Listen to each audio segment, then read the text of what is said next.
લક્ષ્ય ન્યૂઝ, એક નજર, એક લક્ષ્ય. કલોલમાં ભાજપના નવનિયુક્ત પ્રમુખ જગદીશ વિશ્વકર્માનું ભવ્ય સ્વાગત કરાયું. ગુજરાત ભાજપ પ્રદેશ પ્રમુખ તરીકે નિમણૂક થયા બાદ જગદીશ વિશ્વકર્મા લોક સંપર્ક હેતુ નીકળ્યા હતા.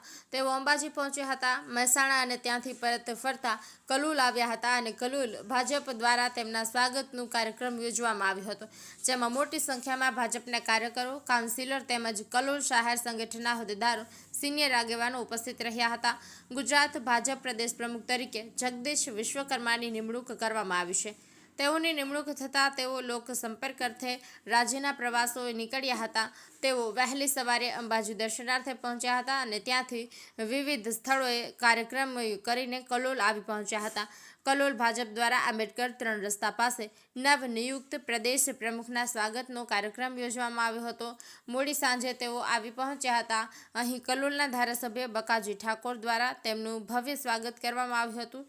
ત્યારબાદ જગદીશ વિશ્વકર્માએ ડૉક્ટર બાબા સાહેબ આંબેડકરની પ્રતિમાને પુષ્પ અર્પણ કર્યા હતા અને હાજર વિવિધ સમાજના આગેવાનોએ તેમનું સ્વાગત કર્યું હતું. સંજય નાયક, લક્ષ્ય ન્યૂઝ.